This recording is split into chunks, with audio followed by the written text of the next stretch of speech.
रामकृष्ण हरी मैत्रिणींनो, तर आपण करीत आहात केस वाढण्यासाठी हे तेल, जास्वंदाच्या फुलाचं तेल आणि हे कोकोनट ऑइल टाकलेलं आहे।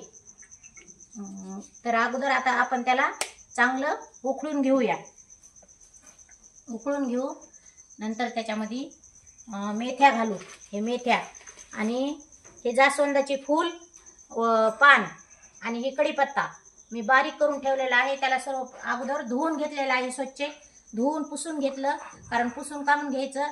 आपण त्याला पाणी राहतंय, मग पाणी तेलामध्ये उडतंय, म्हणून मग पुसून घ्यायचं त्याला स्वच्छ आणि थोडं मिक्सर वाटा फिरवून घ्यायचं, म्हणजे बारीक होतंय, म्हणजे सगळा अर्क त्याच्यामध्ये तेलामध्ये उतरतोय त्याचा अर्क। आणि त्याच्यामध्ये सी विटॅमिन असतो, तर सी विटॅमिन गुणसत्व हे शरीराला आवश्यक असते केस वाढण्यासाठी। मग त्याच्यामुळे केस वाढतात। आणि मग हे दोघीला आम्हाला करायचे, दीदीला पण द्यायचे आणि मला पण द्यायचे। तर करून घेते आता। आपलं तेल चांगलं गरम झालेलं आहे।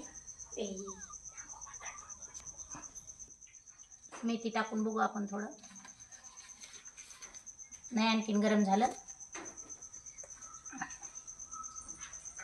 तर ह्याच्यापासून ह्या तेलाचा उपयोग कसा, केस मऊ होतात व नवीन केस फुटतात, कोंडा होत नाही, केस गळती थांबती त्याने। तुम्हाला 1 ते 2 महिन्यामध्ये रिझल्ट कळून येते लगेच। तर आता मैत्रिणींनो, आपलं तेल गरम झालेलं आहे चांगल्यापैकी। आता आपण त्याच्यामध्ये जास्वंदाचे फुलं आणि पाणी ते सोडून घेऊया। बघा, हे असं थोडंफार पाणी राहिलं ना, असं चांगलं उडत आहे। त्याच्यामुळे दीदीने साफ केलं नाही चांगलं, तरी पण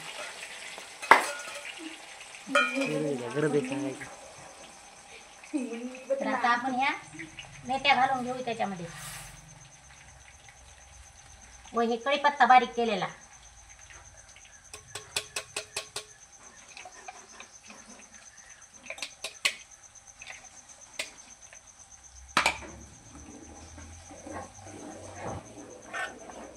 दोन मिनिटं त्याला हलवायचं असं, नंतर शिजू द्यायचं आणि नंतर चांगलं शिजू द्यायचं, मस्तपैकी शिजू द्यायचं। आणि मग त्याचा सगळा अर्क उतरू द्यायचा त्याच्यामध्ये, तर ते लाभदायक करू शकते। आता हे शिजल्यानंतर मैत्रिणींनो, त्याला एका सुती कापडामध्ये घ्यायचं सगळं, कशात तरी असे डब्यात वगैरे ठेवायचं ते, आणि त्याच्यावर कपडा टाकायचा सुती, आणि त्याच्यामध्ये टाकायचं हे, आणि असं पिळून घ्यायचं चांगलं, म्हणजे सगळं अर्क उतरतो।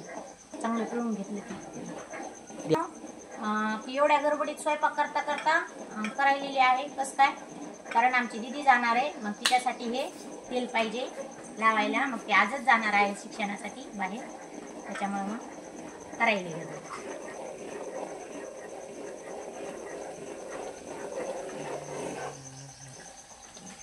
तर तुम्ही पण करा, छान रिझल्ट येतो ह्याने, तुम्ही पण करा।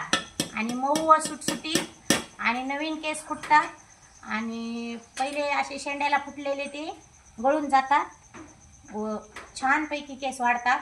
तुम्ही पण करा। पुन्हा भेटूया दुसऱ्या ब्लॉगमध्ये। तर रामकृष्ण हरी, तोपर्यंत।